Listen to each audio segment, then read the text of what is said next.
ಸ್ನೇಹಿತರೆ, ಸ್ವಾಗತ ಸುಸ್ವಾಗತ ಫ್ರೆಶ್ಗೆ. ಆಕ್ಚುಲಿ ಇವಾಗ ಒಂದು ಆರ್ಡರ್ ಬಂದಿದೆ. ಸೊ ವೆಜಿಟೇಬಲ್ ರೈಸ್ ಹೆಂಗ್ ಮಾಡ್ತೀರಾ ಅಂತ ಕೇಳ್ತಾ ಇದ್ರಿ. ಸೊ ನನಗೆ ವೆಜಿಟೇಬಲ್ ರೈಸ್ ಮಾಡ್ತಾ ಇದ್ದೀನಿ, ಅದನ್ನ ಹಂಗೆ ನಿಮ್ಗೆ ತೋರ್ಸೋಣ ಅಂತ.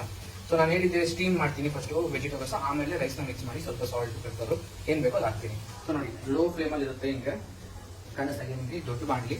ಆಕ್ಚುಲಿ ನಾನು ಸ್ಯಾಟರ್ಡೆ ಅಲ್ವಾ, ಸೊ ಆರ್ಡರ್ ಬಂದ್ಮೇಲೆ ನಾನು ಪ್ರಿಪರೇಷನ್ ಸ್ಟಾರ್ಟ್ ಮಾಡೋದು. ಸೊ 4 ಬಾಕ್ಸ್ ರೆಡಿ ಮಾಡ್ತಾ ಇದ್ದೀನಿ. ಸೊ ನೋಡಿ, ಬರ್ರಿ ಸ್ಟೀಮಲ್ಲೇ ಕುಕ್ ಆಗೋಗುತ್ತೆ. ಓಕೆನಾ? ನೀವು ನೋಡ್ಬೋದು, ಬರೀ ಸ್ಟೀಮಲ್ಲೇ ಕುಕ್ ಆಗುತ್ತೆ. ಇವಾಗ ಇದಕ್ಕೆ ರೈಸ್ ಮಿಕ್ಸ್ ಮಾಡ್ತೀನಿ. ಸ್ವಲ್ಪ ರೈಸ್ ಮಿಕ್ಸ್ ಮಾಡಿ ಮತ್ತೆ ಸ್ವಲ್ಪ ಉಪ್ಪು ಹಾಕ್ತೀನಿ, ಆಮೇಲೆ ರೈಸ್ ಹಾಕ್ತೀನಿ. ಓಕೆನಾ? ಇವಾಗ ನೀವೇನು ನೋಡ್ಬೋದು, ಇಲ್ಲಿ ರೈಸ್ ಬಂದಿದೆ.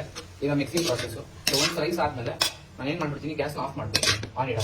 ಸೊ ನೋಡ್ತಾ ಇದ್ದೀರಾ ನೀವು, ಕ್ಲೀನಾಗಿ ಒಂದು ನಿಮಿಷ ಮಿಕ್ಸ್ ಮಾಡಿದ್ರೆ ಅನ್ನ ಮುದ್ದೆ ಥರ ಉದುರಾಗೆ ಫ್ರೆಶ್ ವೆಜಿಟೇಬಲ್ ರೈಸ್ ರೆಡಿ. ನೋಡಿದ್ರ, ಎಲ್ಲ ಥರ ವೆಜಿಟೇಬಲ್ಸು ಇದೆ, ರೈಸ್ ಇದೆ, ವೆಜಿಟೇಬಲ್ಸ್ ಇದೆ. ನೀವು ನೋಡ್ಬೋದು, ರೈಸು ಮತ್ತು ವೆಜಿಟೇಬಲ್ಸ್ ರೇಷಿಯೋ 1:1 ಥರ ಇರುತ್ತೆ. ನೋಡಿದ್ರಾ, ಈ ಥರ ಬರುತ್ತೆ ವೆಜಿಟೇಬಲ್ ರೈಸ್.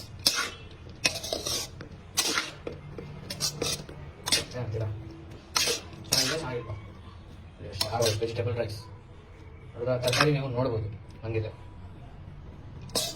Vegetable rice.